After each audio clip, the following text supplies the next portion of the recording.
आपको र पे उ की मात्रा कहाँ लगती है और रु और रू की ध्वनियों के उच्चारण के द्वारा दोनों में अंतर बताएंगे। सबसे पहले मैं बताऊंगी कि र में मात्रा नीचे नहीं लगती उ की या बड़े उ की, उसकी मात्रा बीच में लगती है। और रू जब बड़े उ की ध्वनि आती है, मात्रा की बड़े उ की ध्वनि आती है तो र पे हल्का सा ऊपर शिरोरेखा और फिर बड़े उ की मात्रा आती है। और छोटे उ में कोई शिरोरेखा नहीं आती, बीच में सीधा उ की मात्रा आती है। और बड़े उ में शिरोरेखा यहाँ थोड़ी सी नीचे को कर्विंग लाइन पे लगेगी और फिर बड़े उ की मात्रा। या ये हो गया हमारे बड़े उ की मात्रा लगाना, ये नीचे नहीं लगेगी, यह आपको ध्यान में रखना है। अब हम आपको रू और रू के कुछ शब्द पढ़ के सुनाएंगे और लिखेंगे यहाँ पर बोर्ड पे, ताकि आप उनको ध्वनियों के माध्यम से पहचानें और पढ़ना और लिखना और समझें।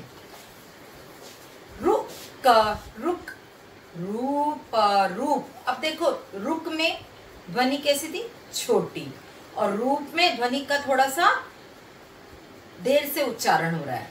रुई कम ध्वनि है। रूठा थोड़ी सी आवाज लंबी हो रही है, ध्वनि का उच्चारण थोड़ा लंबा हो रहा है। रुचि, रुचि, रूठना, गुरुजी, रूलर, रुपया, रूमाल। अब आपको इन दोनों में जो अंतर है वो ध्वनि के उच्चारण से ही समझना है, ठीक है। अब हम आपको इसके कुछ शब्द देंगे, आप उन्हें नोटबुक पे लिखेंगे। रू से संबंधित पाठ।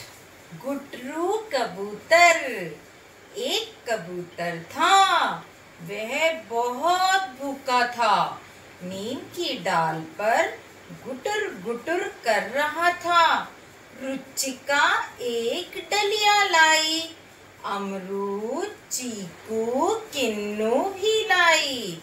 रुचिका डलिया रखकर चली गई। गुटरू उड़कर भीतर आ गया।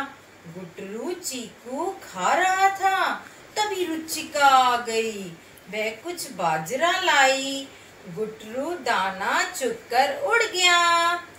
चलो, अब इस पाठ को मैं आपको टेक्स्ट बुक का एक पेज भेजूंगी, आपको रीड करना है फिर से, और मैं कुछ प्रश्न पूछूंगी, आप उसके उत्तर मेरे साथ साथ बोलना। भूखा कौन था? गुटरू। रुचिका क्या रखकर चली गई? रुचिका एक डलिया रखकर चली गई।